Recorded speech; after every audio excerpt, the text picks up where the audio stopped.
നമസ്കാരം. എൻ്റെ പേര് ദിലീപ് അനന്തകൃഷ്ണൻ എന്നാണ്. ബലിതർപ്പണം ചെയ്യുന്ന ആചാര്യൻ അനുഷ്ഠിക്കേണ്ട കാര്യങ്ങൾ: 1. ദിവസവും രാവിലെയും വൈകിട്ടും സന്ധ്യാവന്ദനം ചെയ്യണം. 2. ഉപാസന ഉണ്ടായിരിക്കണം. 3. ധ്യാനം മെഡിറ്റേഷൻ ചെയ്യണം. 4. മാതാവിനെയും പിതാവിനെയും പാദം തൊട്ട് അടുത്താണ് താമസം വണങ്ങുക തന്നെ വേണം. 5. നല്ല പുണ്യക്ഷേത്രങ്ങളിൽ സഞ്ചരിക്കണം. 6. അടുത്തുള്ള ദേശദേവതകളെ പോയി തൊഴണം. ഇത് നിർബന്ധമായിട്ട് ചെയ്യേണ്ട കാര്യങ്ങളാണ്. ഇത് കാലങ്ങളായിട്ട് ആചരിച്ച് ഇത് ദിവസം ദൈനംദിനം ചെയ്യേണ്ട കാര്യമാണ്, ഒരു ദിവസത്തേക്കല്ല. പിന്നെ എന്ത് കർമ്മം ചെയ്താലും അതിൻ്റെ നേരെ പ്രതിപ്രവർത്തനം ഉണ്ടാവും. നമ്മൾ നല്ല കാര്യം ചെയ്താൽ നമുക്ക് നല്ലത് വരും, മോശം ചെയ്താൽ മോശം വരും. ആചാര്യൻ അത്രയ്ക്ക് ശ്രേഷ്ഠനായിരിക്കണം. 1. പറഞ്ഞു കൊടുക്കുന്ന ആളിന് കാര്യങ്ങൾ അറിയുന്ന ആളായിരിക്കണം. അയാൾക്കും കൂടി ഒരു ഒരു താല്പര്യം ഉണ്ടാവണം. ഈ ചെയ്യുന്നത് കൊണ്ട് ഇദ്ദേഹത്തിന് മനസ്സിനെങ്കിലും ഒരു സമാധാനം കിട്ടണമെന്നൊരു താല്പര്യം ഉണ്ടാവണം. 2. അദ്ദേഹത്തിനെ കൊണ്ട് ചെയ്യിക്കാൻ കൂടി ആചാര്യൻ തയ്യാറാവണം.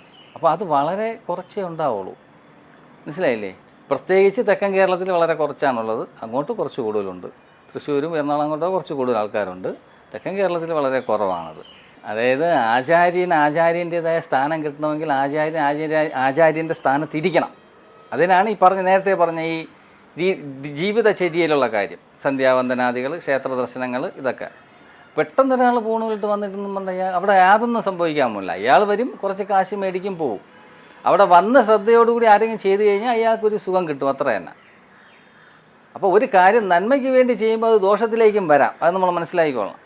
പിതൃവിനെ പ്രീതിപ്പെടുത്താൻ വേണ്ടി ചെയ്യണത് ഇത് ദോഷത്തിലോട്ടും വരാം.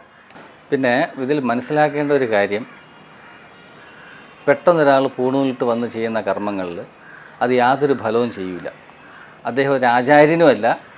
അദ്ദേഹം പെട്ടെന്ന് എന്തെങ്കിലും കാര്യസാധ്യത കുറച്ച് കാശ് കിട്ടുമെന്ന് കണ്ടിട്ട് ഓടി വന്നൊരു പൂണൂലിട്ട് അവിടെ ഇരിക്കുകയാണ്. കാരണം അയാളല്ല കുറ്റക്കാരൻ, നമ്മളാണ് കുറ്റക്കാരൻ. നമുക്കിതിനെക്കുറിച്ച് യാതൊരു ബോധവും ഇല്ല. ഇതാരാണ് ചെയ്യേണ്ടതെന്ന്, എങ്ങനെയാണ് ചെയ്യുന്നത് യാതൊരു ബോധവും നമുക്കില്ല. ആർക്ക് വേണമെങ്കിലും ഈ കർമ്മം ചെയ്യാം, യാതൊരു ബുദ്ധിമുട്ടില്ല. അവർ പഠിച്ചിട്ട് വന്ന് ചെയ്യുക. അത് വ്യക്തമായിട്ട് കാര്യങ്ങൾ പഠിച്ചു വന്ന് ചെയ്താൽ കുഴപ്പമില്ല. പെട്ടെന്നുണ്ടാകുന്ന ആചാര്യന്മാർ കുമിള് പോലെയാണ്. മഴയുണ്ടാകുമ്പോൾ ഉണ്ടാകുന്ന കുമിള്, മഴ കഴിയുമ്പോൾ കുമിള് പോകും. അതുപോലെ ഈ ആചാര്യന്മാർ, അങ്ങനെയുള്ള ആചാര്യന്മാരെ നിങ്ങൾ വിശ്വസിക്കരുത്, പോകരുത്.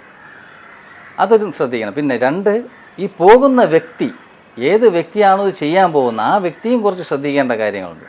വ്യക്തി വ്രതശുദ്ധിയോടുകൂടി പോകണം. 1. 2, തൻ്റെ മാതാപിതാക്കൾക്കും ആണെങ്കിലും കർക്കിടക ബലി ഒഴിച്ചുള്ള ബലികളെല്ലാം ഒറ്റയ്ക്കിരുന്ന് ചെയ്യാൻ ശ്രമിക്കണം. നിങ്ങൾ എത്രയോ പൈസ നശിപ്പിച്ച് കളയുന്നുണ്ട്. ഓരോ ദിവസവും മൊബൈൽ ചാർജ് ചെയ്യുന്നതിന് 200-300 ഓരോരുത്തർ കളയുന്നുണ്ട്. നിങ്ങളുടേതായ പിതൃക്കൾ, അമ്മയ്ക്കോ അച്ഛനോ സഹോദരങ്ങൾക്കോ ആർക്ക് വേണോ ആയിക്കോട്ടെ, നിങ്ങൾ അതിനെ വളരെ വ്യക്തമായിട്ട് നിങ്ങൾക്ക് മനസ്സിലാവുന്ന രീതിയിൽ ശ്രദ്ധയോടുകൂടി മഹാസങ്കല്പം ചെയ്ത് നിങ്ങൾ ചെയ്യണം. എങ്കിലേ നിങ്ങൾക്ക് അതുകൊണ്ടുള്ള ഗുണമുണ്ടാവും. മഹാസങ്കല്പം എന്ന് എന്തിനാണ് ഞാൻ ഈ കർമ്മം ചെയ്യുന്നത്, ഇത് ഏത് കർമ്മമാണ്, ആർക്കാണ് ചെയ്യുന്നത്, ഏത് ലോകത്ത് വെച്ചാണ് ചെയ്യുന്നത്, അവിടെ ചെയ്യുന്നതിൻ്റെ കാരണങ്ങൾ എന്താണ്, ഇയാൾ മരിച്ച നാൾ എല്ലാം പറഞ്ഞ് ആ വ്യക്തിയുടെ പേരും നാളും നക്ഷത്രവും ഗോത്രവും കുലവും സമയവും തിഥിയും ആ സൂര്യൻ ഉദിച്ചിരിക്കുന്ന നാഴിക വിനാഴിക എല്ലാം പറഞ്ഞ് ചെയ്യുന്നതാണ് ഏറ്റവും ഉത്തമം. അത് നിങ്ങൾ മനസ്സിലാക്കി. അത് നിങ്ങളുടെ ഭാഗത്തും കൊണ്ട് തെറ്റ്, അവരുടെ ഭാഗത്തും കൊണ്ട് തെറ്റ്. നിങ്ങളിങ്ങനെ തയ്യാറായി നിൽക്കുന്നതുകൊണ്ടാണ് അവർ നിങ്ങളെ പറ്റിച്ചിട്ട് പോണത്.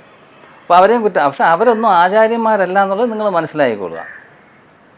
അവർ പെട്ടെന്ന് വരണവരാണ്.